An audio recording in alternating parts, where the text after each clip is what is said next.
Welcome to the seventh in this continuing series of lectures in shiurim on the 13 hermeneutical principles of exegesis, the 13 Midos, Midos, right, that have been used by Chazal of Rabbi Ishmael.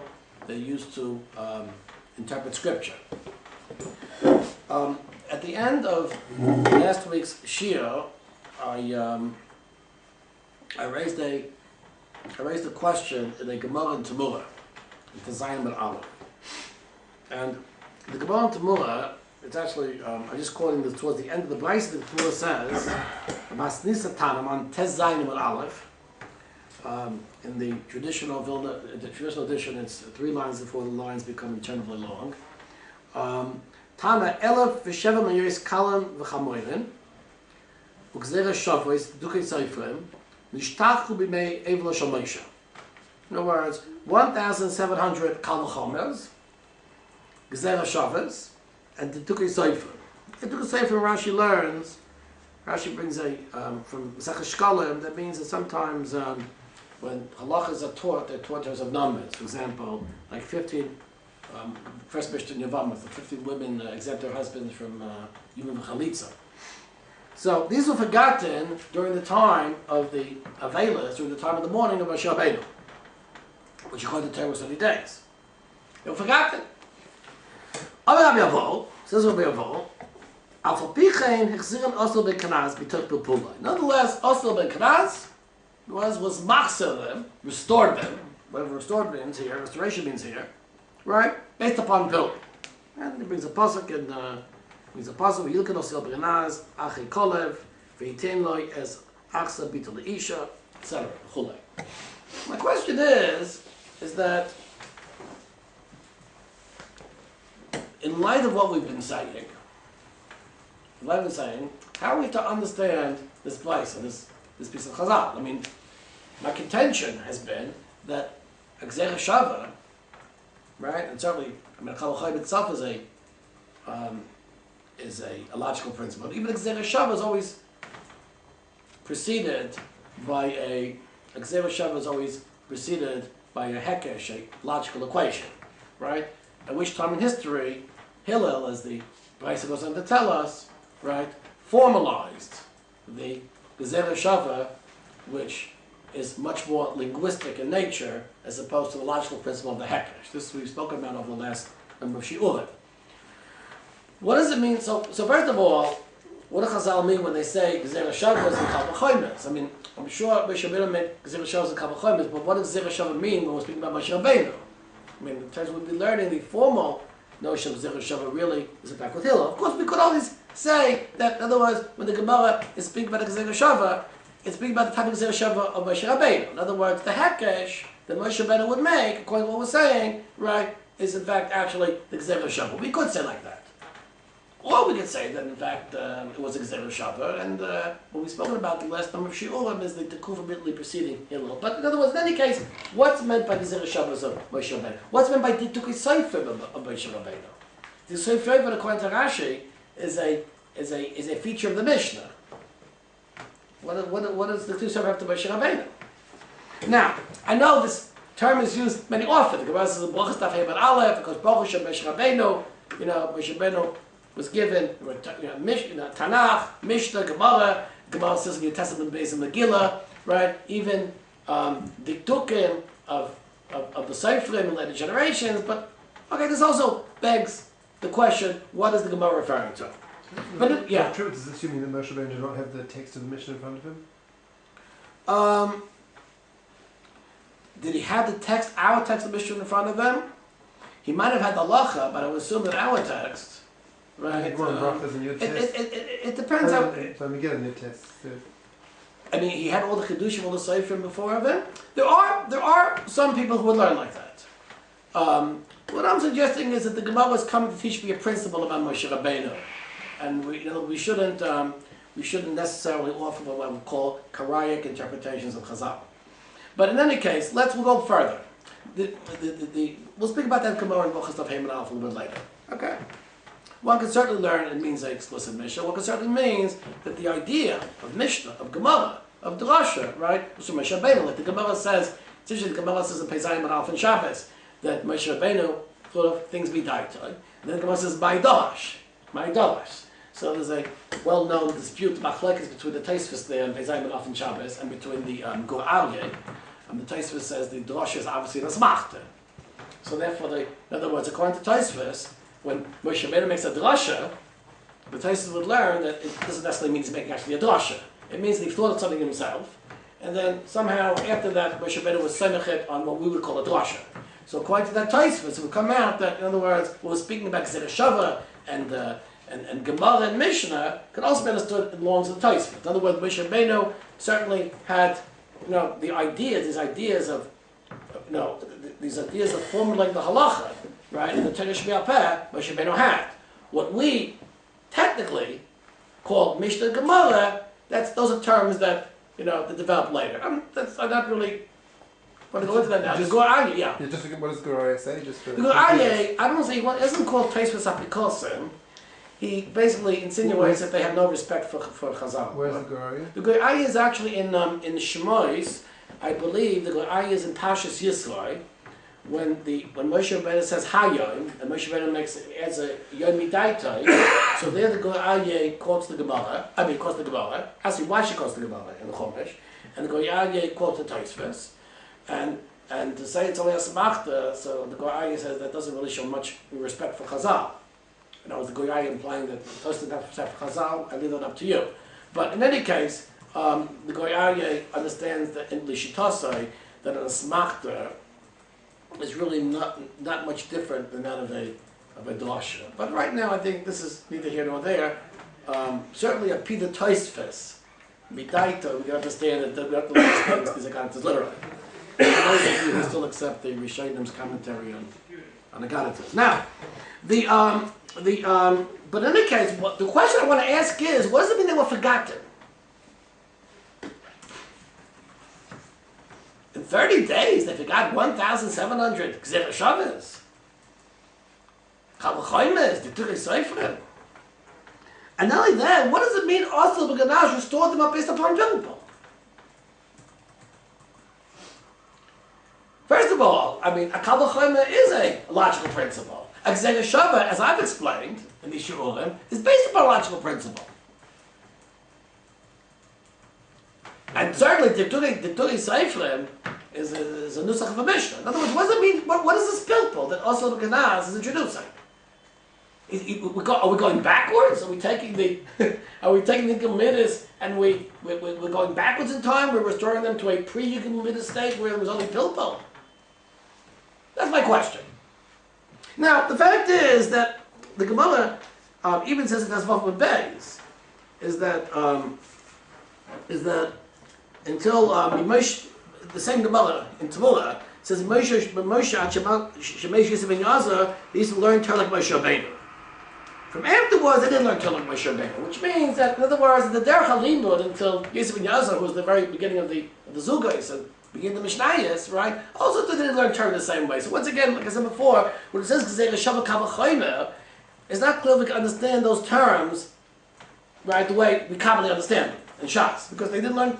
In other words, we don't learn Torah the way Moshe Rabbeinu learned Torah. Where's the va-chomers base. Doesn't Rashi there say it's the way they were learning rather than what they're learning? But the way they're learning, but you give a midas because they're shavah and va-chomers is the Torah chalima. That's the way they, in other words. I was talking about the intensity of learning or something. What? I was talking about the intensity of their learning. No. Rashi says libo di mayit after when they were mayit, right? It means there that they had to be maksa things like they pilpul. It's mashma there was a derech halima. There's a change in that. Right, okay, fine. Now, so, in other words, the question I'm raising is, number one, what does the Gemara mean? Machsa, how you machsa midas hay pilpul? So there are no midas. We lost the midas. Now, what's interesting is, the Gemara in Sukkah, Chafam and Aleph, says something about Hillel. The Torah was forgotten, uvat Torah Hillel v'gezerah. Right? The Gemara says in Sukkah, Chafam and Aleph, I think I quoted that Gemara previously, and in that very Gemara, Rashi says, when was Hillel machsa the Torah after it was Nishkacha? Says Shacha, and Hillel was machsa it. Says Rashi, some of Vavam and Aleph with Bnei Besera and Erev Pesach. But what is, in other words, But this is a reverse process. There, Hillel was machzir the gezerah shavah, or the va-chomers. Here, I mean machzir the pilpul. So, I would like to propose a way of learning this Gemara, but first I want to begin with a little introduction.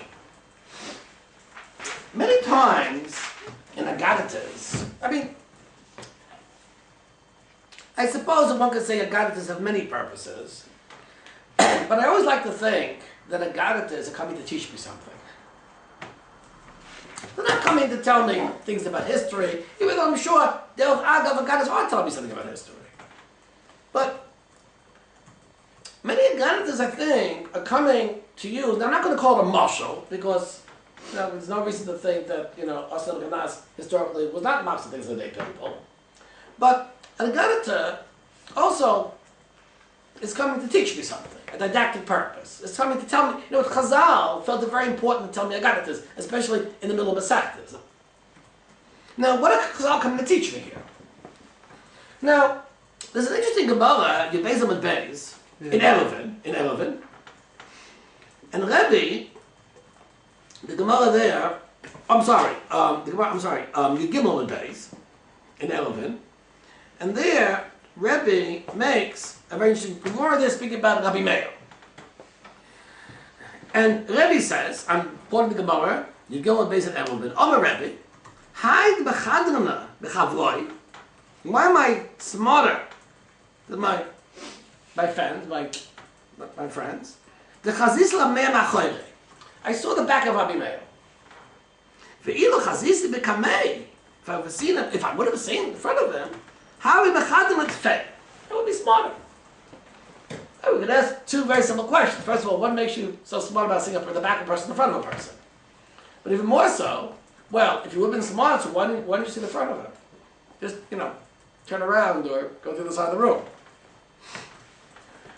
I can't help but think that the Gemara here is drawing upon the analogy of Moshe Rabbeinu and HaKadosh Baruch Hu after the Chet HaEgel. Moshe Rabbeinu says to HaKadosh Baruch Hu, Hareini Yaskavodecha, and what is HaKadosh Baruch Hu says? You can't see my face. V're'i says Hachoyrai. You'll see the back of me. That's clearly, in other words. Brachas also done hey. No. The Gemara says in Bachat and Vav, you saw Keshes of Tefillin. But I'm saying that the Parashas can see, it's a Chumash. It's clear that the Gemara, I think it's clear the Gemara is making an analogy to Moshe Rabbeinu and HaKadosh Baruch Hu. That's all I want to claim. In other words, the Gemara is making a tzustel, an analogy between Moshe Rabbeinu and HaKadosh Baruch Hu and Rebbe and Rabbi Meir. What is the analogy? What is the Gemara speaking about? So I want to claim the following thing. The Stav Mishnah we learn, Sanhedrin Pevav Ben Aleph, is Rabbi Meir. That's Stav Mishnah. What did Rabbi do? As I mentioned several times in Chasim Sashas, Rabbi, according to the Gemara Amud Gimel, Amud Aleph, Amud Beis, and Bab Metzia, introduces not only does Rabbi Mechaber the Mishnah, redacts the Mishnah, but Rabbi creates a new canon called Mishnah, right? And introduces the notion of Gemara. This is according to Rashi, Amud Gimel Beis. Namely, then what? Is that the Amoraim come in the same way the Amoraim exegetically interpreted Scripture. Now, Amoraim come to create what you would call an exegesis on Mishnah. We've spoken about this. Now, what does it do when I interpret something? When I interpret the Mishnah? Interpretation, right? Many times makes the yukim. We create reading chesurim nixera. When I see a person's face, I don't have to interpret him. I see his face. When I see the back of the face, that's when I interpret a person. You see a person walking, you don't know who that person is. So you may gather, from the back of him, maybe he's this, that person probably looks like this. In other words, you make all different types of inferences and interpretations. In other words, a person performs a verbal exegesis whenever a person sees the back of a person's face. Hey. I want to say, that's what the Gemara is saying. Rebbe is speaking about his role in the construction and redaction of the Mishnah. He says, what makes me so smart? Which means, what was that which allowed me to create the Gemara? Why did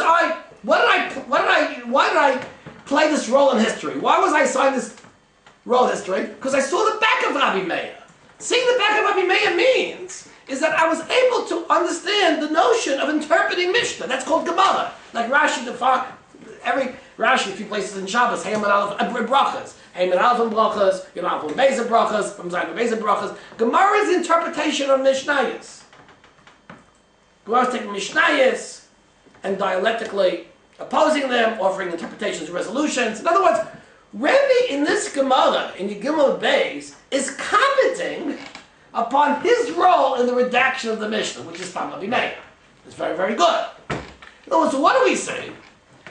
What I want to claim, we see that obviously Chazal understood, they don't say this, but this is what I'm ascertaining, that the mashal, not the mashal, the Torah, the passage in Parshas Kisisa, with Moshe Rabbeinu and the Kadosh Baruch Hu, has its analogy in Rebbe and Rabbi Meir. So we see, according to this, I want to claim, we see that Chazal can use the Chumash or something that happened with Moshe Rabbeinu, etc., also to express their role too. Now, I want to say here in Temura, Daf Tezayim and Aleph, we have a similar thing. The similar thing is that, of course, I'm not denying the fact, I'm sure what Chazal is saying is Divrei Emes, Moshe Rabbeinu, but what Chazal might also be saying is drawing the analogy between what I would call the era of the Yud Gimel Midos and the post-era of the Yud Gimel Midos. Now, what am I referring to when I say this? I'm referring to the following thing. If we take a look at the Teras Kahanim, which I spoke about last week, I think I spoke about it last week, but I don't think about it right now, we see something very interesting. The Teras Kahanim begins with the Baraitha of Rabbi Shmuel. And then we have the list of the Yud Gimel Midos. It also mentions the seven Midos of the seven Midos of Hillel.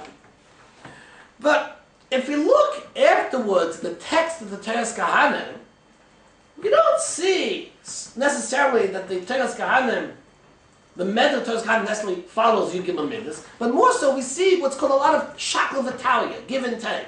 A lot of the text of the Teras Kahanim is a give and take. Do I compare it to this? Do I compare it to that? It's what you would call pilpul. And I want to, in other words, and actually we saw an example of this style actually in the Gemara. Pilpul in the Midos. In the Midos, in how to learn something. Like for example, we saw, for example, we spoke about this Gemara, the Gemara in va-chomers, in which in va-chomers, Rav Ashi makes a gezerah shavas, tachas. But the question is, what do you compare it to what? There's a meaning, what do you compare it to what? Right? So Rashi says, my chazas. What do you compare it to this? Compare it to that. Compare behavior to other. In other words, Gemara goes back, Rav Ashi goes back for the pilpul. And it was on this Gemara that famous dikdukei was invoked, that sometimes, right, Chazal will have a svara, and from the svara they'll construct the gezerah shavas, the Yosef says. Now, when we learned that, we learned Yosef, we learned the supply side of Yosef, that the hekesh precedes the gezerah shavas. But now I want to use perhaps the supply side. The pashtus of the Yosef is that we don't begin. In other words, we don't begin with the gezerah shavas.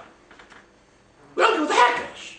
There's a pilpul. In other words, I can compare A to B or A to C, and there's a pilpul. And we basically, in the pilpul means, in other words, we compare the two comparisons. Do you compare it to A? Right? In other words, the pros and cons of comparing it to one or the other. And then after that, we come up with a conclusion. And then from that, we construct a gezerah shavah. I mean, clearly, Rav Ashi is constructing this gezerah shavah out of the pilpul. In which case, I want to say the following thing. We see many times in the Teres Kahanim that, for example, that the Teres Kahanim goes through an entire pilpul, and then we see somewhere else, for example, the meat to be stated very succinctly. Let me give an example. In the Teres Kahanim in Vayikra, Perek Gimel, the Dover it's called, in this version of Teres Kahanim, which is one of the newer versions here, it's Daf Chavtes Ben Aleph, so Takrivel. So the Teres Kahanim says, Malamed Shiba Nedav Shnayim. We see that a adava, that a partner, two people can bring an adava. So like dino, because it's a din, right? You could extrapolate it, right? Deduce it. Oilas oipa beneda over the dava. For this beima bonem the dava. Malot oip shuba beneda the dava hayu ba the dava shnayim. Just like an oilas ha'oif, which comes with neda the dava, can come shnayim. So the oilas beima, which comes with the dava, comes shnayim. All kalat the derazin. This is a very interesting lashon in the Teres Kahanim. All kalat derazin. In other words, you can say the opposite. You can make the opposite point. Mincha baba ned over the dava, and oilas beima ba ned dava. Ma mincha she ba ned dava eno ba ned dava shnayim. Afos beima she ba ned dava shnayim. So in other words, the Gemara says, do I compare it to an oilas ha'oif? Do I compare it to a mincha? An oilas ha'oif can be brought as a partnership, and therefore oilas beima can be brought as a partnership too. Or maybe I should compare it to a mincha. So after that, the Teres Kahanim goes on and says, Nir lemi doiva. In other words, what should I compare? Should I compare A to B or A to C? So Kahanim goes on and says, right, Don in dava shekulo oila leishim, b'dava shekulo leishim, b'dachim men nish in kulo oila leishim. In other words, maybe I should compare it to an oila sa'oy because it's totally consumed, and oila is a whole offering, whereas the mincha is not totally consumed. Or kalaf l'derech zeh, go the opposite way. Kalaf l'derech zeh is a way of pilpul. Is it only in Teres Kahanim that lashon? I'm not sure. I see it very often in Teres Kahanim. Dan and Davashu bas chayv tzibor da. And then the Gemara says Talmud loyma etc. But we see that the Gemara goes back and forth, weighs the two sides, and then comes to a conclusion. Now the fact is that this gezeira shavah or this limud, it's not a binyan, this limud appears tam in the Gemara in Menachos. Kuv dalim at beis. It also appears elsewhere in Teres Kahanim, true, but I guess I brought the Menachos with me, so I'll open up the Menachos. But it says in Menachos, right? Okay, so the Mishnah says, Ein shnai misnadim yison echad, misnadim oile v'shlamim. So in other words, my time, what's the reason? Ila mishum dichsiv takav oile, amakasiv yakriv. Ela my time, lo yisechem. In other words, Gemara Lishma, certain pasuk. What about mincha? Gemara said, no, but mincha is nefesh. No pilpul. In other words, no pilpul. In fact, actually, this is actually brought later on in Perek Chesed Vayikra, and I think it's brought b'shem Rebbe. Rebbe Omer, Harei Omer Asher Yaakov Korbani, l'chol nidreihem, l'chol nidvoisem, Asher Kru L'Shem La'oila, Kol HaKodshim B'ay Meshutfes, Ele Shesolek HaKosav V'Samincha. In other words, when Rebbe stated the halachas appears in the Gemara basically learned from a pasuk, or they say chem, etc., and the Gemara excluded mincha, the pasuk. There was the Torah was masalik mincha because it says nefesh. In other words, Rebbe's making a what's called a linguistic lim that we've spoken about.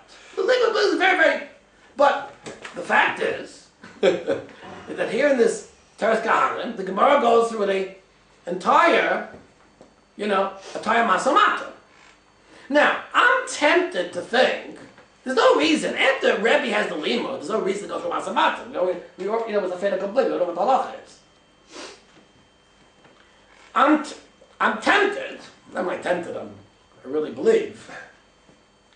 Allah Nibuka Yosef in Perek HaChayfa, that the Gemara went through a masamata, a logical masamata, and afterwards Rebbe stated the din in terms of this drasha, or they say.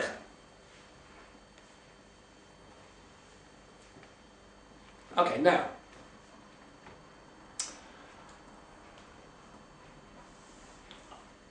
I want to claim,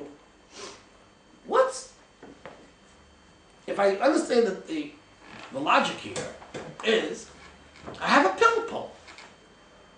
And the pilpul is machzir me to a drasha, to a midah, to a drasha. So now, I didn't begin with the midah. I began with the pilpul. The pilpul brought me to the what? To the drasha. So, why didn't I stick here? Why did I stick here with the pilpul? Why make the drasha here? But you could say very, very simply that, in other words, the pilpul, in a certain sense, is being machzir me to this drasha, to this midah, this limud. Now, why am I saying this for the following thing? Why do I have to use lashon of machzir me? Okay, so now I want to make a historical hypothesis as follows. Everything fluctuates. We start like this. We have, let's say, the gezerah shavah. We have certain sofrim, hekesh, etc., etc. And then after that, we have the Midos. Right? And let's assume, without loss of generality, to explain, let's say Hillel canonizes the Midos. Rabbi Shmuel, in other words, Rabbi Shmuel canonizes the Midos, canonizes the limud, the notion of limud. But later on in history, certainly in Teras Kahanim, we don't see that people, we see that certainly things are being learned through pilpul. Once Rabbi Shmuel canonizes the limud, canonizes the shavas, etc., canonizes this limud, then afterwards a person can learn something derech ha-pilpul, and since the Yud Gimel Midos have been canonized, I can say I'm being machzir the pilpul. That's the midah. That's a drasha from the pasuk. That's the midah. In other words, when Chazal speak about Osniel ben Kanaz being machzir the gezerah shavas, what does the shtachu mean? Shtachu we see is a change in paradigm. There's a change in paradigm. Now, I could go from reason to scripture. I go from scripture to reason. But I'll always say that the reason I had was just being machzir the scripture. In other words, what I have is that when the Gemara speaks about Osniel, that 1,700 va-chomers, gezerah, sofrim were what? Were forgotten during the Avelos of Moshe Rabbeinu. And Osniel ben Kanaz was machzir their pilpul. Chazal are not only necessarily reporting a historical fact, but they're speaking about themselves. And that's really what we saw Rav Ashi and Temura do. That's what we see the Torah Kahanim doing. The Torah Kahanim made a pilpul, and then all of a sudden it pops up later on in Shas. What pops up later on in Torah Kahanim as being a strict limud from a pasuk using a midah. So in other words, Chazal is speaking about themselves. Chazal is saying, once I canonize a text, and we spoke about the Midos as being a canonization of a text, once I create a text, then every pilpul that comes afterwards is really coming to what? Is really coming to support that text. Just like every parish of the Gemara is coming to read the Mishnah. That's what Rashi says. The purpose of the Gemara is to read the Mishnah, which means that every svara, many svaras that are made by the Gemara, are just, the Gemara is going to claim are readings of the Mishnah. Even though you might not read the Mishnah like that. But nonetheless, the Gemara can claim that, in other words, that a svara, since the Gemara understands a svara, and the Gemara says you can interpret the Mishnah like that, then the Gemara can say, we're reading the Mishnah, just like the Tumim says in the Ramah. Every svara that I can think of that's right, I can put into the Ramah. If you can put into the Ramah, says the Tumim, you can certainly put in the Mishnah. if you could put it in the Mishnah, I say you could put it in the place of Rabbi Yishmael. So in other words, what we have over here is that the Gemara is, Chazal is speaking about themselves. Chazal is saying, and I claim that Chazal is saying that after the Tekufa, probably from Hillel to Rabbi Yishmael, maybe you had these Midos. After that, Chazal, and we'll still learn a lot of things through pilpul, but we'll say that the pilpul is none other, really, than the actual text of the Midah, and the limud is a belated type of hachzorah, which Chazal speak about. That's what I want to claim. So now... The shtakach doesn't mean nobody forgot anything. I can forget something. It just means a change in paradigm. How about that? Change in paradigm. You're talking about, just like by Hillel, a change in paradigm. In other words, if that's true, then who are we? Where are we coming from?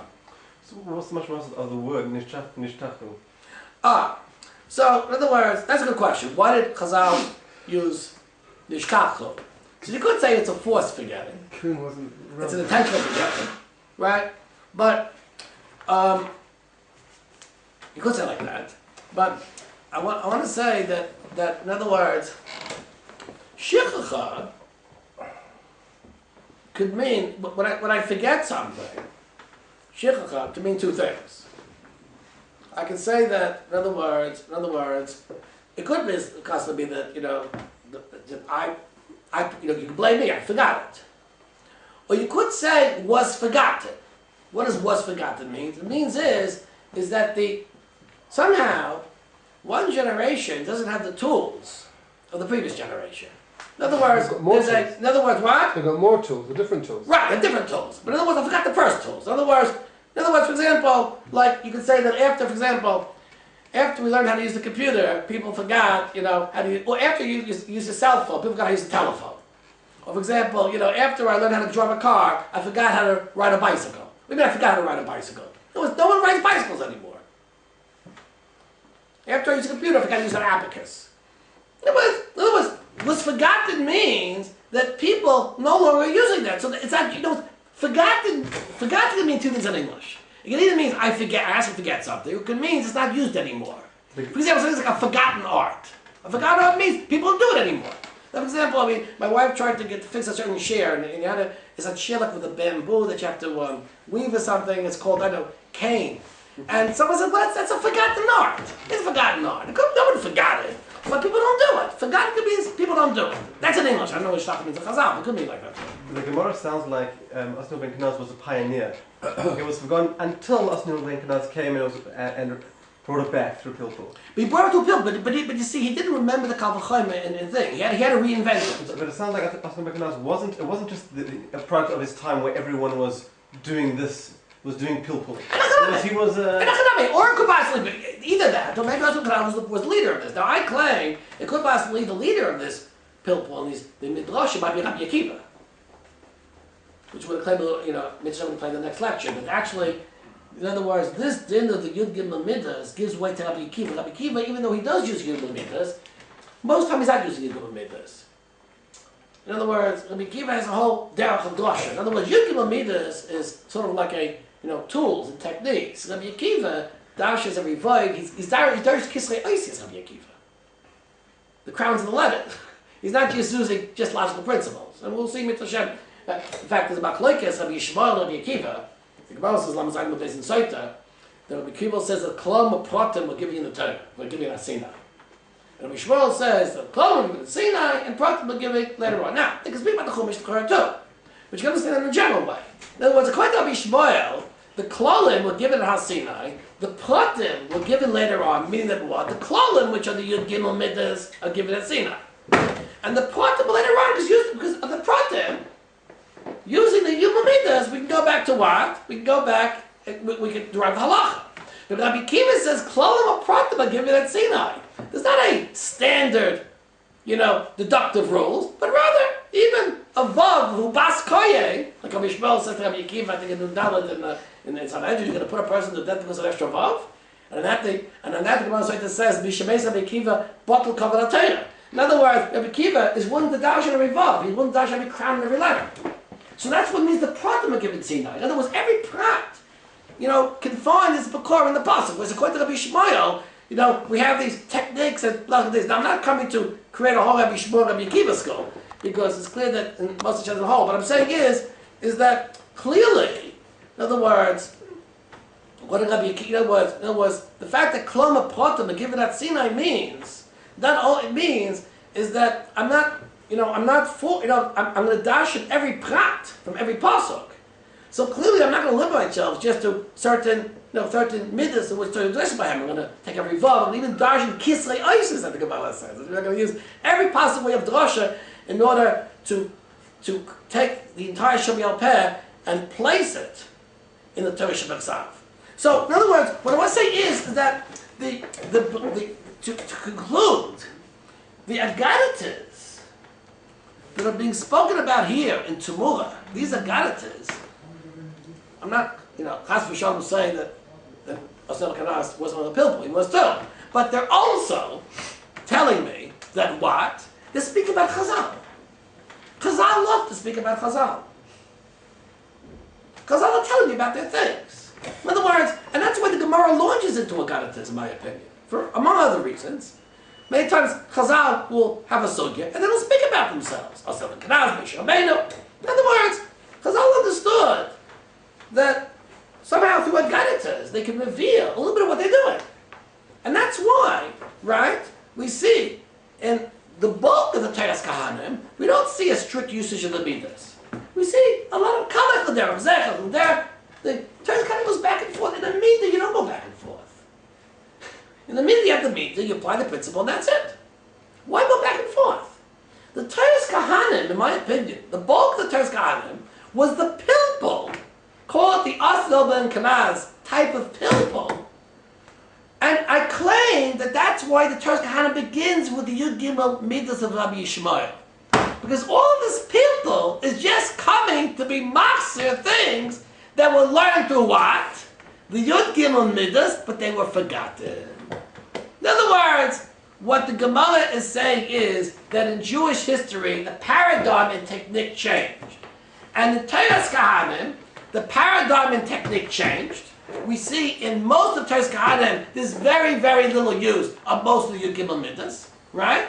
However, what Chazal are telling us that no, don't think that they forgot Yud Gimel Midas, that really, this pilpul is just coming to be machzir Yud Gimel Midas that were forgotten. I want to claim that's why every edition of Teres Kahanim begins with the Yunus of Rabbi Yishmael, even though, ostensibly, you don't need the Yud Gimel Midas of Rabbi Yishmael to understand any part of the Teres Kahanim. And what's interesting is, I think, what I'm saying is what the Ravid says. Right? Because the Ravid says, why does the Teres Kahanim begin, the Ravid in the beginning of the Baraitha of Rabbi Yishmael? And the Ravid says, right, why does the Teres Kahanim bring the Yud Gimel Midas? I can learn Teres Kahanim without Yud Gimel Midas. Certainly the svalas, the back and forth, kalch there, zekel there. I mean, who these Yud Gimel Midas are just interfere? Says, right? The Ravid says, why do I need the Yud Gimel Baraitha of Yishmael? So he says, the kulan ben a Kabbalah. It's coming to teach me everything's from Kabbalah. Where's everything come from Kabbalah? These svalas are from Kabbalah. Are you telling me these svalas are from Kabbalah? Because Yosef would deny it. Ushami would deny it. I want to claim is that it might be what the Ravid is really telling me. This is really the Ravid is that I shouldn't think that the svalas here, the Teres Kahanim, were just made up. Ultimately, they're min Kabbalah. It might be that with the derech halil of Teres Kahanim is not that of these Yud Gimel Midas, but you shouldn't think that the svalas of Teres Kahanim, right, ultimately, right, do not stem, not ostensibly, at least intrinsically, from the Yud Gimel Midas that, of course, are from the previous paradigm, the previous generation. That's all I'm going to claim. Yeah. We talked about the Yud Gimel Midas before as a kind of crystallization, a freezing process of a more expansive Torah, which was frozen into a text for various reasons. Right. Are we now saying that there was Of course. there was a paradigm where there was freezing, That's and then it. they were basically re-expanding? Of and then course, freezing and re-expanding. that's the way things work. Let's look at this. The Mishnah is contraction. The Gemara is expansion. Then comes the Piskei HaGoinim, or whatever it Lots is. of psukas. That's contraction. Comes the Rishonim, it's expansion. Shulchan Aruch is contraction. And look what you have today. That's expansion. In fact, what's interesting is the Netziv. You brought to me this. The Netziv speaks about it. The Netziv speaks about, I think, the Bali Asufais, that there's contraction, expansion. In other words, the Goinim is contraction, the Rishonim is expansion. In other words, Torah works by a freezing and a meltdown. A freezing and a meltdown, or a freezing and a thawing. I'm not exactly sure what metaphor to use. In other words, that's the way Torah works. Torah, there's always a freezing and expansion, freezing, expansion. Now, why does the Torah work like that? I think for a very simple reading. On one, we demand two things. On one hand, the Torah is eternal. We have to always be based in the past. That's the freezing. On the other hand, the Torah, has to, constantly apply to every generation. The Torah, Chachamim, Chazal, and all the generations have to use the Torah and expand upon the Torah, for issues that come up in their time. So there was the Torah Sheba'al Peh is a process of freezing and expansion, and this is what's going on here too. In other words, once I freeze Yugim Midos, then of course the pilpul, the Teras Kahanim, Kalaf Derech Zeh, that's a pilpul which is coming to explain something which was you could formulate as big. You could say this was a gezerah shavah or a hekesh or an av that we always had. That's the concept of shkachacha. The fact that here I gave you an example that we happen to see both. In other words, Rebbe formulates the thing is a drasha, as a mita, but the fact is that the thing is originally probably began as this pilpul. It's called derozeh. The Teres Kahane, the Tana here had to make a serious decision to compare A with B, A with C. They went back and forth, but then they say, oh no, that's we always know that. That's the point of the Gemara here. That's the point of the Gemara here. But what I want to say is that the Lashon. Why am I bringing this Gemara here? There are many Gemaras that speak about this, but the Lashon of Gemara here is because it uses gezerah shavas, and it uses gezerah shavas, and it uses va-chomers. So we see that gezerah shavas and va-chomers were also frozen at one time. I think they were frozen by Rabbi Yishmael. That's my contention. Rabbi Yishmael froze the Midos. Basically, also speaks of Midos, but those are Midos of Agadatas. In other words, we have a process of freezing beginning with Hillel. To Rabbi Yishmael. And then I claim that the Tanaim, once again, expand upon these things. That's Rabbi Akiva. That's probably Stam Sifra, Rabbi Akiva. That's Rav. That's Rabbi Akiva. Okay? Now, the question, the obvious question to raise is that, so where does the Mishnah come into play? Okay, that's already a different issue, right? Somehow, Lahalacha, we go like the Mishnah. We don't like Teres Kahanim. Very interesting is that in the Gemara in Brachas, you asked me about the Gemara in Brachas, Hey Bar Aleph, that Rabbi Akiva, that Moshe Rabbeinu was given Chumash, Rishon Torah. He was given Tanakh. He's given Mishnah. He was given Gemara. Right? What else was he given? Dikdukei sofrim. What? Did they dikdukei sofrim? No, that's Megillah. And then the Yisham says Kol Vashatam Vasik Lechadish and all that. Yeah, but I ask you a question. What happened to the Sifra? Sifra doesn't count. What about the Sifri? What about the Mechilta? Now, no doubt in certain sense Moshe better receive these things. But what's interesting is that if you look in the context of the Rambam is like Akdama to the Mishnah Torah, brings the Gemara and Brachos, but only speaks about what? But it's clear in the Rambam's Akdama what speaks about halachas b'kubalas. The Rambam Shitasi holds that Moshe Rabbeinu cannot have been given, right? every Gemara or every drasha, because clearly why should they forget something? It's the Rambam Shitas. We've spoken about this. So why is the Rambam brings it there in the Hakdama to the Mishnah Torah, in my opinion, and there he brings the whole list of the Besorah, beginning with Moshe Rabbeinu to Ravina of Ashi. Why does he bring the whole Besorah there? It's clear that the Rambam Besorah there, I think, was to counteract the Kohen. That's why the Raiva, the Sefer Kabbalah, brings the entire Besorah. The entire Besorah, that's why the Kuzari brings the entire Besorah. In other words, the Kohen claim, what right do you? What right do you say that you have a Besorah? You have a tradition. So what you do is you bring the entire Besorah. The Kohen also had a claim. Why is it? Who says the Torah should be al peh? We say the Torah is the Torah should be al peh. The answer is right. The pasuk at the end of Parashat Mishpatim. What's the pasuk say? The pasuk clearly means the Torah should be al peh. In other words, so why is the Rambam brings this Chazal of Heimat Av Brachos to say we have a Torah should be al peh? Get the Kohen. Now, could it be that's what the Gemara was doing in Heimat Aleph? I'm sure they would still give around who said, hey, what are you talking about? I mean, Mishnah, Gemara. Why should I listen to that? So it comes to me, there's no have a pasuk. I'm pasuk with 5 extra words. What did the Chol give Moshe Rabbeinu? According to you, Stukim, only gave the Torah Shabbat. What's the extra words? Asher kasavti lo yroisam. So he's listed Mishnah, Gemara, because those are the things that we claim have authenticity and validity. In other words, the Gemara in Blachas and Heimat Aleph is an answer, is a claim that what? That Mishnah and Gemara are not something which, there's a makor in the Torah for them. There's a makor in the Torah should be al peh. In other words,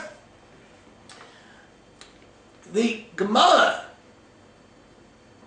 that Moshe Rabbeinu was given, Mishnah and Gemara, is a claim that the Mishnah and Gemara stem from an oral law that comes from Moshe Rabbeinu. That's what I want to claim. And we assume Mishnah Gemara means Mishnah Gemara as we have it? So I would say no, because I would say it's not Pishutai. But it means that, in other words, the Mishnah and Gemara embody this oral law, which comes from Moshe Rabbeinu. The Rambam certainly wouldn't like that. You could say Moshe Rabbeinu knew the Gemara knew Rav Ashi. Maybe he did. But I don't think you have to say like that. I think all you have to say is that all what we're coming to say for the pasuk is that we believe that the Mishnah and the Gemara are part of a continuum of the oral law, a continuum which begins with Moshe Rabbeinu. And I want to bring a raya. Let me bring a raya from that, from a Gemara in Sanhedrin, Tzaddik Tesef Aleph. The Gemara brings the pasuk, Ki Devar Hashem Baza. Tzaddik Tesef? And there the Gemara says, what's called Devar Hashem Baza? So, Gemara says, "I may interpret a shamayim feel kol ter kol shamayim because it pasuk zeh shalom HaKadosh Baruch Hu Moshe Rabbeinu atzmai." And then now you might say, well, maybe it means literally. Of course, here means literally. But for example, Torah chutz dikdukei gezerah b'kavol choyim gezerah shavas. You can't say that's from Moshe Rabbeinu because a person done a kavol choyim liatzmai. You want to know something? Even if you say Moshe Rabbeinu liatzmai, the Gemara says in Megillah on Avos Beis that the clause in Devarim, Rabbi Triebitz said me piatzmai. What does that mean? I'm not saying it was in front of Chodesh Baruch Hu. But I'm saying is maybe the Gemara is coming lefuke, maybe the end of the Orachayim, the Devarim. But in any case, the Gemara says, Rabbi Nosson, Kol Shemi Shenu Mashkiach La Mishnah. And then the Gemara says, Kol Avshel Asay Pater V'Eno Oisem. What does that have to do with Moshe Rabbeinu? What the Gemara is doing the Gemara is saying is that if you deny Mishnah, if you deny Kavol Choyim, if you deny gezerah shawah, what you're denying is the link from us, which is a continuum from us up to Moshe Rabbeinu, and that's called Devar Hashem to Kadosh Baruch Hu. That's called Devar Hashem Baza. That's the Chiddush. Like the Gemara says in Blachas and Avos Beis. You make Berachas on Torah. One opinion says you make it on what? On Psukim, not on Medrash. One opinion says you make it on Medrash, not on Mishnah. One opinion says you make it on Mishnah, not on Gemara. What does it mean? In other words, you might think that since the Mishnah, or since the Medrash, like Rashi says, only Korah for Psukim, but it's not the Psukim itself. So you might think you should make Berachas on Torah. The answer is you should make Berachas on Torah because, in a sense, it's like Kadosh Baruch Hu gave us everything. read literally, it means that Chazal understood that the ways which they use to understand the psukim, right, represent the continual, right, called God of Yosef, the continual voice of Har Sinai. And that's the va-Hashem Baza. It's not a very good defense against the Stukim, though, because they'll say, well, you're just making it up. The important thing is, Chazal are coming to communicate hashkafas to us. You know what Chazal is saying to us is that the way we treat a gezerah shava and a va-chomers of Chazal, the way we treat a Mishnah, right, should be no different than the way we treat a pasuk in the Torah. What does that mean, the Masa, the way I treat it? It means I know that it was made up by Hillel. The answer is, I think Chazal is speaking, if I look really what's going on over here, it's clear from many Gemaras that the Amoraim can no longer create original doshas. From the Chumash. From the Chumash. Meaning that what? Meaning in Halacha. In Allah, right. I mean, they've got to do whatever they want. Right. But I'm saying is, so therefore what do we have? So when I claim what we have is that, as far as I'm concerned, the Midah, in other words, if the Midah is not min hashamayim, so I can overturn the Midah of Chazal. I can't, at this point, in Chazal, in the Amoraim, I can't overturn the Midah. I can't overturn the Mishnah. Now, the Amoraim can overturn Gemara, the Amoraim is speaking. In other words, that, an Amoraim can't argue in a Mishnah. And that's what Abnasan says, Kol Mishin Mashkiach ala Mishnah. An Amoraim can't argue in a Mishnah. For all intents and purposes, it's like the Chumash. Just like a human being can't overturn a Chumash, we, the Amoraim, cannot overturn what? Mishnayos, and we can't overturn the Drush of Chazal, like the Kesef Mishnah speaks about. In Parak Beis and Mamre, but I'm speaking of the Tanakh. That's what it's speaking about. So in other words, Chazal, this is the way Chazal spoke. Chazal say if a person overturns a Mishnah, overturns a va-chomers, what he's doing is, he's rejecting the paradigm, and that's the va-Hashem Baza, because until the paradigm, that's the va-Hashem. That's the continual va-Hashem in history. That's what Chazal is speaking about.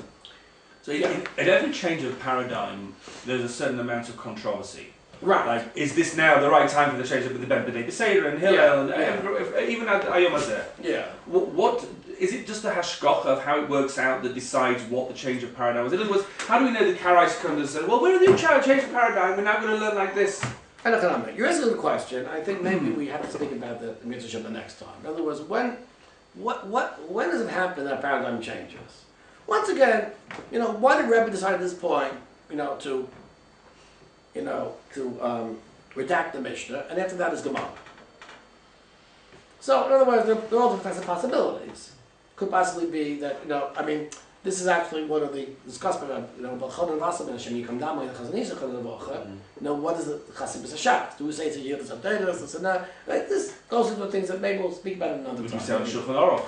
Right, no question about it. And you're right. So, that's something like that. But anyway, we're almost at the end. We are not going to be around, we're not going to have shiur for the next 2 weeks, because we will not have the technical nor spiritual source of the shiurim. But in any case, until then, I wish you a Fredach and happy Hanukkah. You should enjoy this victory, this great victory over Hellenism, which you've witnessed in the last few shiurim. And in any case, until after Hanukkah, be well, Kol Tuv, from an undisclosed place in Yerushalayim, Baraitha.